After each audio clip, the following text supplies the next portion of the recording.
one of the genius things about Nintendo is that they make things look easy. I think that's what the thing with their games is, that like they're just a platformer, they're just a kart game, you know. And to people on the outside, it looks like they're easy to make. Anybody could do that. Anybody could chuck some platforms together and do that. Anybody could, you know, draw a circle and call it a kart track and boom, off they go. Kids games, kids stuff. But it's not.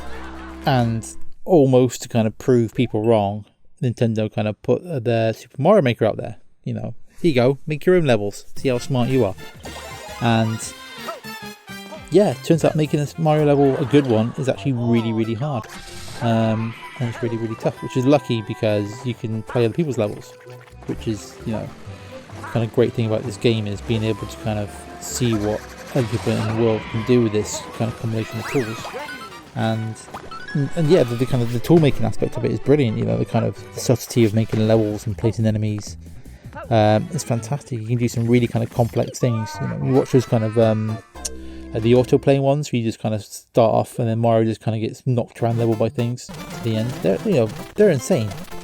They're literally like, you know, the complexity of making those is mind-boggling. So you can really kind of do some great things in it. But obviously, at the very core of it, the foundation of it is a Mario game, and Mario games are nothing less than, you know, great to play. So you've got almost like an infinite amount of Mario games to play. You know, I mean, not all of them are going to be great. Some of them are going to be kind of thrown together slapdash pairs. Like if I ever make one, they're not going to be that good.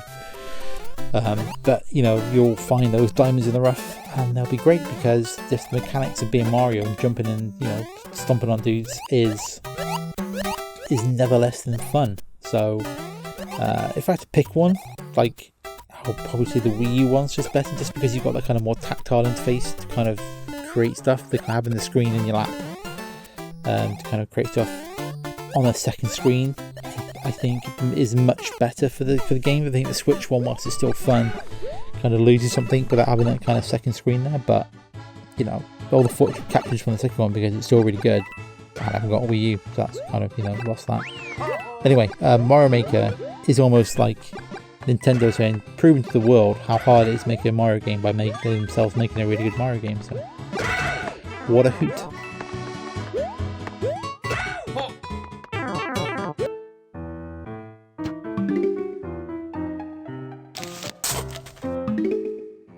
I remember a time back in the early 2000s when PopCap were frowned upon immensely because, you know, they made Bejeweled and kind of puzzle clones and things for Shockwave websites that were, you know, almost kind of slapdash. Is the wrong word?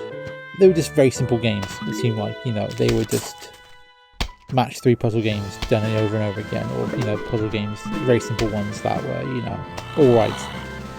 And then out they came with Plants vs Zombies, and it was like, holy crap! Like this is an amazing game. This is actually like a really properly amazing game. And so all that kind of turned around that and Peggle, people kind of realised that this studio is actually really, really good. And of course, the story ends with them being bought by EA and basically, you know, disappearing, and all this kind of period of kind of great games are lost to the world, which is, you know, a damn shame. Less said about the, you know, in-app purchase filled Plants vs Zombies 2, the better. But this first one, boy, they got it right. Kind of streamlining the tower defense, kind of the genre that was popular, and then wrapping it in the aesthetic of Plants vs Zombies was brilliant. And it's a brilliant game. You know, it's really good today. You know, it still works. Playing it on my phone, on my iPad, or whatever, it still holds together as a really cracking game. And it's kind of, you know, still funny how stunning it was that this game came from people who were making, you know, crappy puzzle games, making one of the best games ever. So yeah, well done PopCap. Shame about the whole EA thing afterwards. Round 1, fight! And punching dudes is always fun, and on the PlayStation we had kind of several different flavors of punching dudes. You know, initially it was Battle Arena Toshinden was kind of one of the kind of big fighting games, but obviously the series was always to be taken seriously with Tekken, and by Tekken 3 you'd had the kind of game was kind of properly Round gone over a few times. The engine was slick, graphics were great for the time, and you had a game that was just fabulous. The kind of weight to the punches, the weight to the kicks, the weight to the moves was spot on. Combos were kind of nicely done. As a kind of Street Fighter fan, it may not actually have the pace of that, but it had a kind of more deliberate kind of feeling to it, of kind of like waiting for your enemy to make a move, then just laying waste to them with a couple of punches or kicks, or even a throw if you were playing as King. Yeah, so it was a great arcade conversion. Never mind all the kind of stuff they chucked into the back end of it as well, all the kind of fun stuff you could do. Which was, yeah, I think this was for a long time was my favourite one of the series. I think a good thing about Tekken 7, but you've got to go a long way to get past Tekken 3, because it was like that game was almost polished to the nth degree, and it was brilliant. Tekken 3 is still brilliant.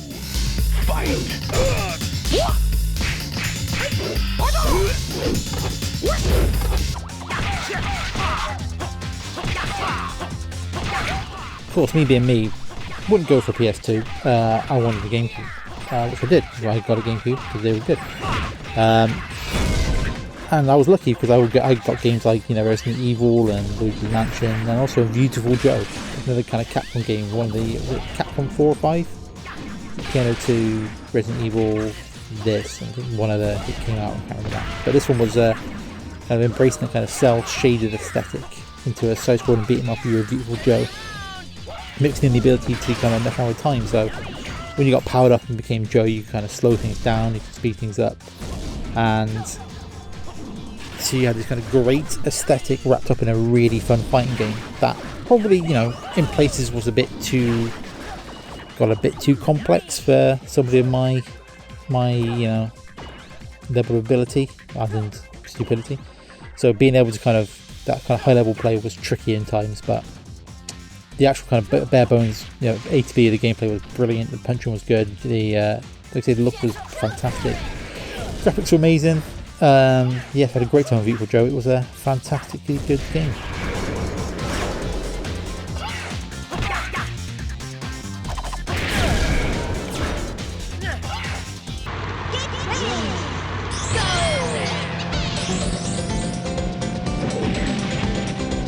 Of course, by the N64 time, we'd had the first SNES Mario Kart and then Mario Kart 64, so the kart game was kind of firmly established. So a rare kart game kind of made sense because they had their own kind of group of characters. You had all the Banjo-Kazooie, the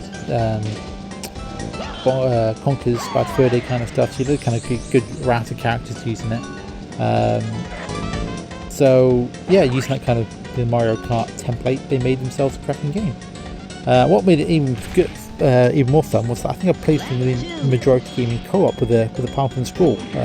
He'd be in the 6th go back to my house where there was no lessons, and we just kind of tear through a few stages together in split screen mode, which graphics weren't great, this being in N64, but the kind of mechanics of it, the play of it was still really good.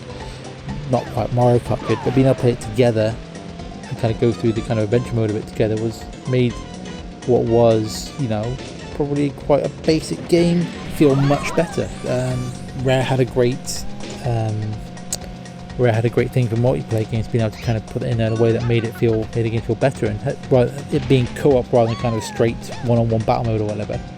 I think it's made the game that much more better because games are always better when you're playing with pals. So Mario Kart game, single player adventure mode, to play with pals, it didn't seem like it would be that good, but actually was really fun. So yeah, great memories of Diddy Racing. Pretty sure we completed it together, and yeah, what a hoot.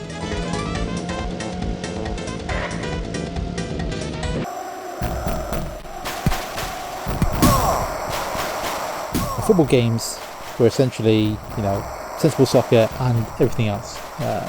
Probably FIFA as well in the kind of 16-bit period, but the king of games was really sensible soccer. So FIFA Pitch Soccer was a competitor, kind of taking the kind of FIFA isometric view of the kind of game. But what it did differently was kind of add in star players. So you start with a squad of normal guys, and you kind of get enough money or wins or whatever, then you could hire like a good goalkeeper, and his bloke was a really good goalkeeper. And then you could hire like a defender who would just barge dudes over. And then you could hire like a midfielder who could pass from one end of the pitch to the other, or a striker who could bend balls round like in right angles into the net because they were like a French or something, or Brazilian or whatever. And yeah, you could fill like your whole squad up with these kind of daft players who could do these ridiculously overpowered tricks. And that made what was kind of pretty bare bones game really fun, because it was kind of finding out what that next guy did. And yeah, I was my team please, like, you know, the guy can ridiculously powerful headers that can go in from anywhere, or the guy who kicks the ball so hard it catches into flames. It's kind of, you know, feeding into that kind of arcadey NBA Jam kind of action. Not quite as cut down as that was, but yeah, still like a really good football game with a great layer on top of these characters that made it extra fun to play.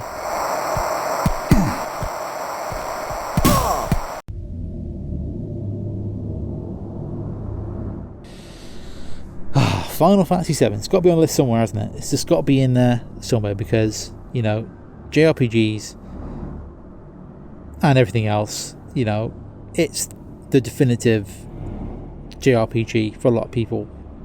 That era kind of came out, kind of straddling the kind of between the 2D and 3D era. You know, it's a really good game. There's no denying that fact. I in fact played it first on the PC. Played it through on there. Don't know why. I think it's before I got a PlayStation. So I saw in game Final Fantasy VII was out on the PC. Bought it, took it home, realised I needed to buy a 3D card. Bought a 3D card, got it working.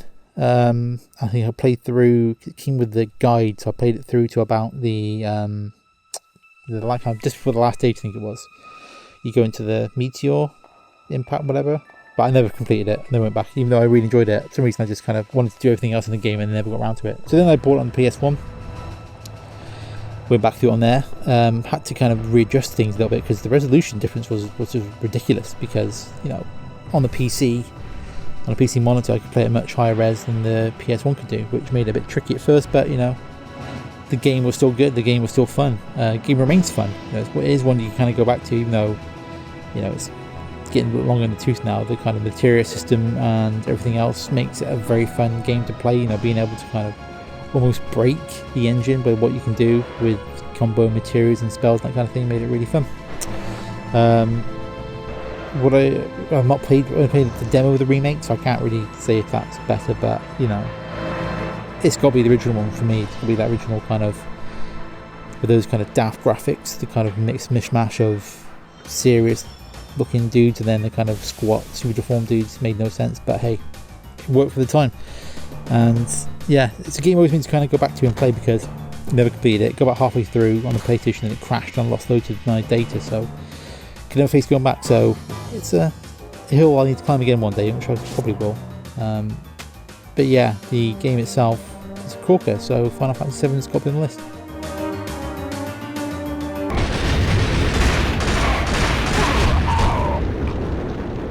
Now, I was one of those people who got the original kind of big chunky PSP, I think from the in-laws. I think because, you know, the first grandchild was born, so your gift is a PSP, who knows. But yeah, I love my PSP. I had some great games for it. One game that I really got into was Killzone Liberation. Now, Killzone on the PS3 was the first person shooting game, which I didn't buy to get into, because I never kind of got on with first person 3D shooters on the 3D consoles, because I've always got a bit of motion sickness from them, so never really kind of got into it. But this one, it's like a kind of top-down isometric kind of style game. If you in the same world, being good guys defeating the Hellgas, and yeah, it was kind of took that game world and saw it from, you know, different perspective, but made it really fun to play. It was a really kind of unexpectedly fun game. Kind of wander around these kind of maps, shooting dudes. The shooting controls were pretty good, being able to kind of duck behind cover and kind of that kind of stuff. I guess kind of Gears of War inspired. I can't remember if Gears of War was out by then, but kind of cover-based shooters, who I think was in around that kind of time. And even the multiplayer mode was good. I got into playing that online. You kind of have big, you know, big maps with full of other people kind of shooting each other. Even that was fun. Somehow, playing multiplayer on a PSP, online multiplayer on a PSP even, which was just, yeah. Saying it back now, it seems nuts, but Yeah, cracking game this. A really undiscovered gem of the PSP library.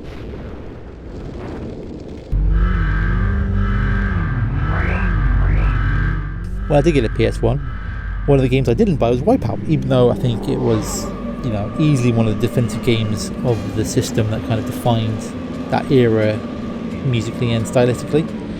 But yeah, they brought it. The one I got into was Rollcage, which was a game where you were driving cars that had like big chunky wheels, so they could go upside down. So you could kind of get flipped over to your roof and keep going. You could drive onto the walls, onto like the undersides of tunnels and stuff. It was a big daft game, big funky weapons, and it was just an absolute hoot to play. It was so fun. Again, this is one I played a lot of multiplayer with a pal from the school, and we would just kind of keep hitting the same level over and over again to get it as fast as we could, because it was just great fun to play. The weapon system was great. You could kind of like get 2 weapons, then you got 2 of the same type, they become like doubly powerful, like speed boosting missiles and stuff. You could destroy parts of the track and you kind of cut around it. Yeah, again, it's one of those, I think it was a sequel on the PS1, but I don't think it ever kind of got picked up after that. It's almost kind of begging like a PS4 version of it with kind of big high-res graphics and even more destructible levels, because that would be awesome. Because originally the kernel of the game, you know, the core idea of it is really fun. So that, but more, would seem to be like an absolute search to be done, but it hasn't. But you know, what do I know? All I know is the original Rollcage was great fun to play.